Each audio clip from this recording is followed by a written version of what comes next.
गुरुवार व्रत कथा सुनने मात्र से गुरु बृहस्पति प्रसन्न होते हैं और जीवन में सुख समृद्धि तथा परिवार में शांति का वातावरण बना रहता है। चलिए भगवान गणेश का नाम लेकर गुरुवार व्रत कथा प्रारंभ करते हैं। प्राचीन समय की बात है, भारत में एक प्रतापी और महादानी राजा राज करता था। वह गरीबों की सेवा करता था, ब्राह्मणों को दान देता था, कुएं, तालाब, बाग बगीचे आदि लगाता था। परंतु यह सब दान पुण्य और धार्मिक कार्य उसकी रानी को पसंद नहीं आता था और वह राजा को ऐसा करने से मना किया करती थी। एक दिन राजा शिकार खेलने के लिए वन को गए हुए थे। रानी अपने महल में अकेली बैठी हुई थी। उस समय बृहस्पति देव साधु के वेश में रानी के पास आए और भिक्षा मांगने लगे। रानी ने भिक्षा देने से मना किया और कहा, साधु महाराज, मैं इस दान पुण्य से परेशान हो गई हूँ। मेरे पति सारा दिन धन का दान पुण्य करते हैं, इससे मेरा मन बहुत दुखी होता है। मेरी यही इच्छा है कि हमारा धन नष्ट हो जाए और मैं पूरे आराम से रह सकूं।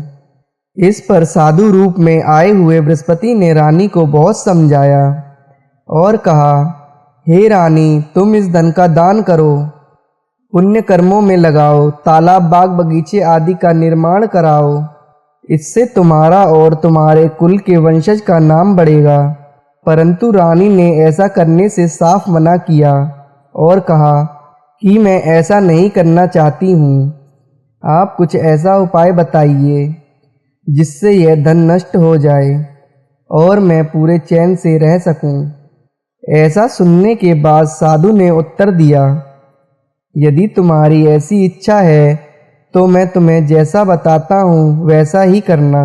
ऐसा करने से तुम्हारा घर धन धान्य से हीन हो जाएगा। साधु ने बताया कि गुरुवार को अपने घर को गोबर से लीपना, अपना सिर धोना, कपड़े धोना, पति से कहना कि बाल बनवाए, भोजन में मांस मदिरा का सेवन करना। इससे तुम्हारा यह धन नष्ट हो जाएगा और तुम चैन की सांस ले सकोगी। साधु के कहे अनुसार रानी ने वैसा ही किया। इसे करते हुए मात्र 3 गुरुवार ही बीते थे कि रानी का सब धन नष्ट हो गया और वह भोजन के लिए तरसने लगी। तब एक दिन राजा ने रानी से बोला कि हे रानी, तुम यहाँ रहो, मैं दूसरे देश को जाता हूँ। क्योंकि देश चोरी परदेश भिक्षा, ऐसा कर कर राजा परदेश को चला गया। वहाँ जंगल से लकड़ियाँ काट कर लाता और शहर में बेचता। इस तरह अपना जीवन व्यतीत करने लगा। इधर राजा के परदेश जाते ही रानी और उसकी दासी बहुत दुखी रहने लगी। एक बार जब रानी अपनी दासी को 7 दिन तक बिना भोजन के रहना पड़ा तो रानी ने दासी से कहा कि यहाँ पास में मेरी बहन रहती है, वह बहुत धनवान है, संपन्न है, तू उसके पास जा और कुछ भोजन के लिए मांगना, जिससे कि कुछ दिन हमारे गुजर बसर हो जाएंगे। इतना सुनकर दासी रानी के बहन के पास चली गई। उस दिन गुरुवार का दिन था। रानी की बहन उस समय गुरुवार का व्रत धारण कर गुरुवार तक कथा सुना रही थी। दासी ने रानी की बहन को अपनी रानी का संदेश दिया, लेकिन रानी की बड़ी बहन ने कोई उत्तर नहीं दिया, क्योंकि वह उस समय गुरुवार व्रत की कथा सुन रही थी। पूजा और कथा संपन्न करके ही बोला जाता है, इस नियम का पालन कर रही थी। इससे रानी द्वारा भेजी गई दासी बहुत दुखी हुई और घर आकर रानी से कहा कि मैंने आपकी बहन को आपका हाल सुनाया है, परंतु उसने कोई उत्तर नहीं दिया। इससे रानी बहुत दुखी हुई और उसने अपनी दासी से कहा, हे दासी, जब बुरे दिन आते हैं तो कोई नहीं सुनता। ऐसा बोलकर रानी अपने भाग्य को कोसने लगी। इधर जब रानी की बहन कथा समाप्त कर पूजा समाप्त कर उठी तो वह बहुत दुखी हुई कि मेरी बहन की दासी आई थी, परंतु उससे मैंने कुछ बोला नहीं, कुछ कहा नहीं। इससे वह बहुत दुखी हुई होगी। कथा सुनकर पूजन समाप्त कर रानी अपनी बहन के घर आई और कहने लगी, हे बहन, मैं बृहस्पतिवार का व्रत कर रही थी। तुम्हारी दासी मेरे घर आई थी, परंतु जब तक कथा होती है तब तक कुछ बोला नहीं जाता और उठा नहीं जाता। इसलिए मैं कथा समाप्त होने का इंतज़ार कर रही थी और जैसे ही कथा समाप्त की मैं तुरंत तुम्हारे घर आई। कहो बहन, तुम्हें क्या परेशानी है? इस पर रानी की बहन फूट फूट कर रोने लगी और कहने लगी, बहन, इस समय हमारी स्थिति बहुत खराब हो गई है। खाने खाने के लिए हम मोहताज हो गए हैं। घर में अनाज नहीं था, इसलिए मैंने दासी को तुम्हारे पास भेजा था कि तुम कुछ खाने को अनाज दे दो, जिससे हमारे कुछ दिन खाने की व्यवस्था हो जाए। ऐसा सुनकर रानी की बहन ने पूरे विश्वास के साथ कहा, हे बहन, तुम अपने घर में जाकर देखो, तुम्हारे घर में भी अनाज मिलेगा। ऐसा सुनकर रानी की दासी ने घर में जाकर देखा तो अनाज से भरा हुआ एक घड़ा मिला। इस पर रानी और दासी बहुत खुश हुईं। यह चमत्कार देखकर दासी रानी से कहने लगी, रानी, हमको भोजन नहीं मिलता तो हम व्रत रोज ही करते हैं, इसलिए क्यों नहीं यह व्रत की विधि और कथा पूछ लिया जाए ताकि हम व्रत कर सकें। तब रानी की बहन ने अपनी बहन से गुरुवार व्रत के बारे में सारी जानकारी ली। रानी की बहन ने बताया, बृहस्पतिवार के व्रतों में चने की दाल मुनक्का से विष्णु भगवान का केले की जड़ में पूजन करें, दीपक जलाएं, कथा सुने, पीला पूजन करें, पीला वस्त्र पहने। इससे गुरु बृहस्पति प्रसन्न होते हैं और पुत्र की प्राप्ति होती है। व्रत और पूजन विधि बताकर रानी की बहन अपने घर लौट आई। अगले हफ्ते जब गुरुवार का दिन आया तो रानी और दासी दोनों ने व्रत रखा और गुड़शाले में जाकर चना और गुड़ बिलकर ले आए। फिर उसको केले की जड़ में भगवान विष्णु की पूजा किया। पीला भोजन कहाँ से आए, इस बात को सोचकर रानी और दासी दोनों बहुत दुखी हुए। उनके व्रत रखने के कारण गुरु बृहस्पति उनके ऊपर प्रसन्न थे, इसलिए वह एक साधारण व्यक्ति का रूप धारण करके 2 थालों में व्रत का सादा भोजन लेकर उनके सामने उपस्थित हुए। दासी को भोजन देकर बोले कि यह तुम्हें और तुम्हारी रानी के लिए भोजन है और यह भोजन तुम आराम से करना। रानी ने फिर अगले हफ्ते गुरुवार का व्रत धारण किया। उससे उनकी खोई हुई राज्य संपत्ति सब वापस आ गई। रानी ने इस व्रत को लगातार करना प्रारंभ कर दिया और वह आलस्य को त्याग कर दी। कुछ समय बीता, रानी फिर पहले की तरह से लगे। तब दासी बोली, देखो रानी, तुम पहले भी इस तरह आलस्य कर देती, तुम्हें धन रखने में कष्ट होता था, इस कारण सभी धन नष्ट हो गया। अब जब भगवान की कृपा से धन मिला है तो तुम्हें फिर आलस क्यों होता है? आलस्य त्यागो और गुरु बृहस्पति की शरण में बने रहो। रानी को समझाते हुए दासी, यदि कहीं भी बहुत मुसीबत और समस्याओं के बाद हमने यह धन पाए, इसलिए हमें दान पुण्य करना चाहिए, भूखे को भोजन कराना चाहिए, हमको शुभ कार्यों में खर्च करना चाहिए, जिससे तुम्हारे कुल का यश बढ़ेगा, स्वर्ग की प्राप्ति होगी, पितृ प्रसन्न होंगे और तुम्हारा नाम बढ़ेगा। दासी की बात सुनकर रानी अपना सारा धन शुभ कार्य में खर्च करने लगी और पूरे नगर में इस बात की यश कीर्ति और चर्चा फैलने लगी। एक दिन राजा दुखी होकर जंगल में पेड़ के नीचे आसन जमाकर बैठा हुआ था। अपने दशा को याद करके बहुत दुखी होने लगा। गुरुवार का दिन था। एकाएक उसने देखा कि उसी समय साधु प्रकट हुए हैं। साधु के भेष में वह गुरु बृहस्पति थे। लकड़हारे के सामने आकर बोले, लकड़हारे, सुनसान जंगल में तुम किस व्यर्थ की चिंता में बैठे हो?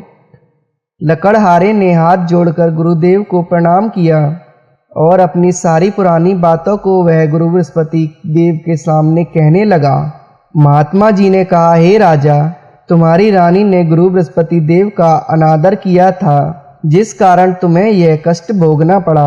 अब तुम चिंता न करो और मेरे कहे हुए मार्ग पर चलो, तुम्हारे सब कष्ट दूर हो जाएंगे और पहले से भी अधिक धन संपत्ति भगवान की कृपा से तुम्हें प्राप्त होगी। तुम बृहस्पतिवार के दिन कथा किया करो। 2 पैसे के चने मुनक्का लाकर उसका प्रसाद बनाओ। शुद्ध जल के लोटे में शक्कर और हल्दी मिलाकर केले के पेड़ का पूजा किया करो। तत्पश्चात इस कथा को श्रवण किया करो। साधु के ऐसे वचन सुनकर लकड़हारा बोला, हे प्रभु, मुझे लकड़ी बेचकर इतना पैसा नहीं मिलता जिसे भोजन के उपरांत मैं कुछ बचा सकूं।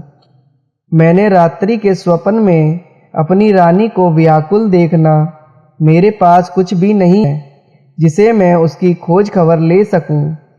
गुरु बृहस्पति ने कहा कि किसी बात की चिंता मत करो, तुम रोजाना की तरह लकड़ियां ले जाओ, तुमको रोज से दुगना धन मिलेगा, जिससे तुम भली भांति पूजन और व्रत कर सकोगे।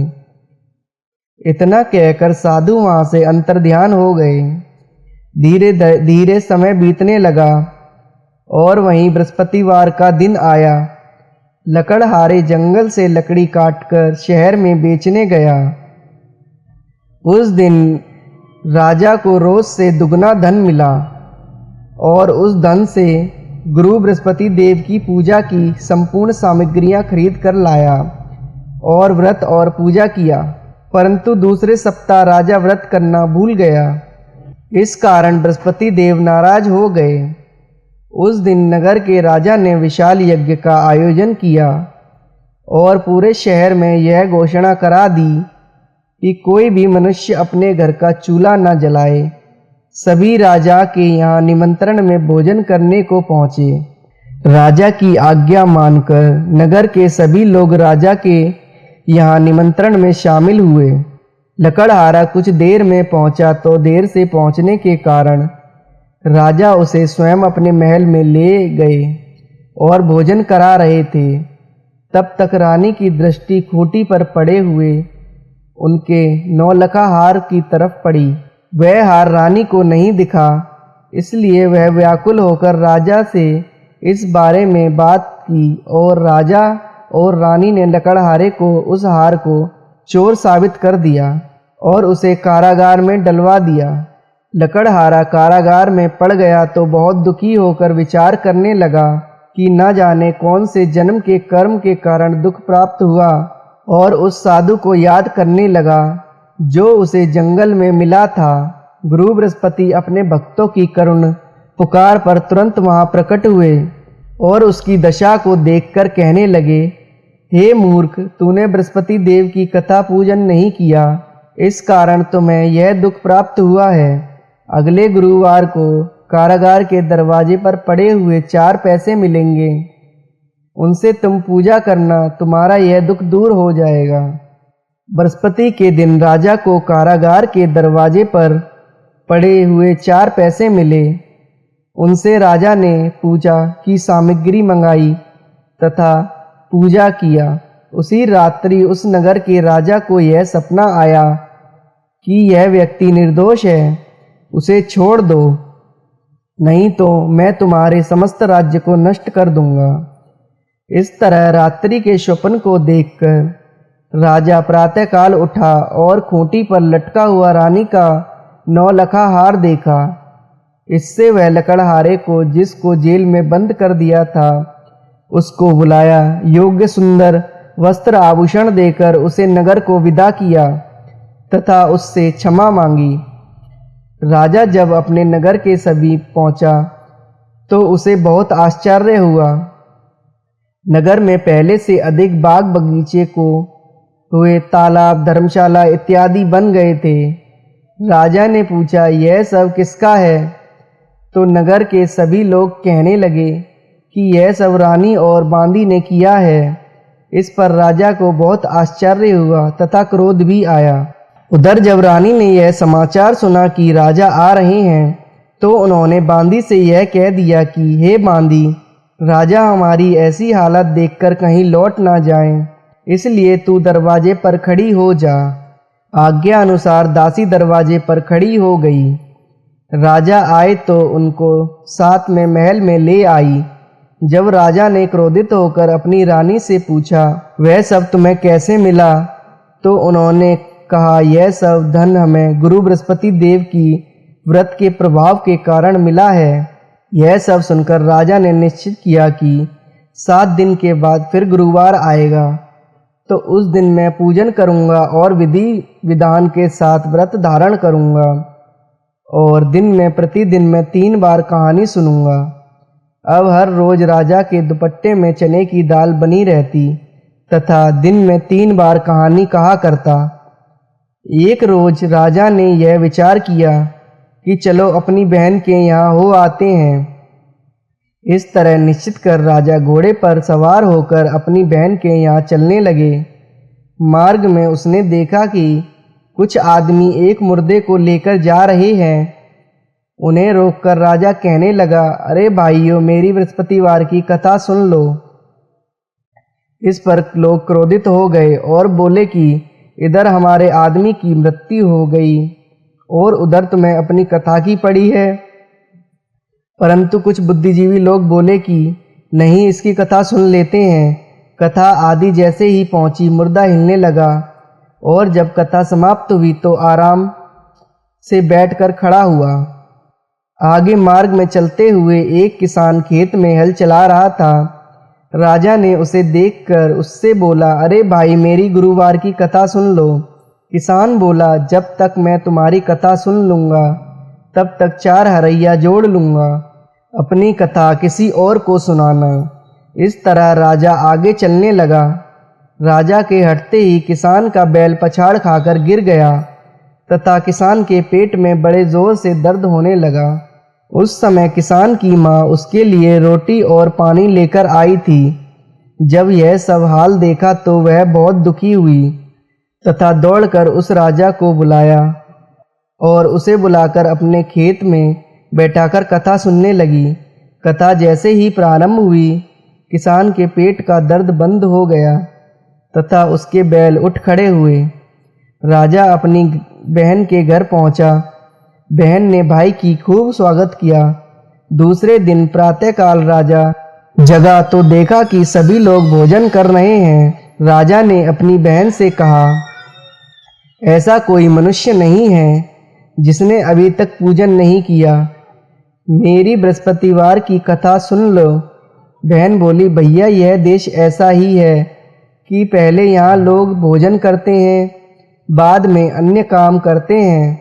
अगर कोई पड़ोस में हो तो देख आऊं। वह ऐसा बोलकर देखने चली गई, परंतु कोई ऐसा व्यक्ति नहीं मिला जिसमें अभी तक भोजन नहीं किया हो। एक कुम्हार के घर गए जिसका लड़का बहुत बीमार था। उसे मालूम हुआ कि उसके यहाँ 3 दिन से किसी ने भोजन नहीं किया है। रानी ने अपने भाई की कथा सुनने के लिए कुम्हार से कहा। वह तैयार हो गया। राजा ने जाकर गुरुवार की कथा कही, जिसको सुनकर उसका लड़का ठीक हो गया। अब तो राजा की बहुत ज़्यादा प्रशंसा होने लगी। एक रोज राजा ने अपनी बहन से कहा, हे बहन, हम अपने घर को जाएंगे, तुम भी तैयार हो जाओ।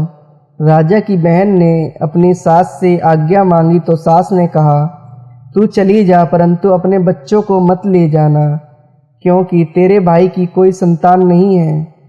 बहन ने अपने भाई से कहा, हे भैया, मैं तो चलूँगी, परंतु बालक लोग नहीं जा सकेंगे, क्योंकि माता जी की आज्ञा नहीं है। इस पर राजा बोला, जब बालक ही नहीं चलेगा तो तुम चलकर क्या करोगी। बड़े दुखी मन से राजा अपने नगर को लौट आया। घर लौटकर राजा ने अपनी रानी से कहा, हे रानी, हम निसंतान हैं, इसलिए कोई हमारा मुख देखना नहीं चाहता। और ऐसा बोलकर राजा भोजन इत्यादि नहीं किए और अपने महल में जाकर विश्राम करने लगे। रानी बोली, प्रभु बृहस्पति देव ने हमें सब कुछ दिया है, वह हमें संतान भी दे देंगे। उसी रात बृहस्पति देव ने स्वप्न में कहा कि राजा उठ, तेरे दुख के दिन समाप्त हुए, तेरी रानी गर्भ से है। राजा गुरु बृहस्पति देव की यह बात सुनकर बहुत ज़्यादा प्रसन्न हुए। राजा की खुशी का ठिकाना न रहा। 9वें महीने में रानी की गर्भ से एक सुंदर पुत्र पैदा हुआ। तब राजा बोला, हे रानी, एक स्त्री बिना भोजन के रह सकती है, परंतु बिना कुछ कहे नहीं रह सकती। जब मेरी बहन आए तुम उसको कुछ मत कहना। रानी ने सुनकर हाँ कर दिया।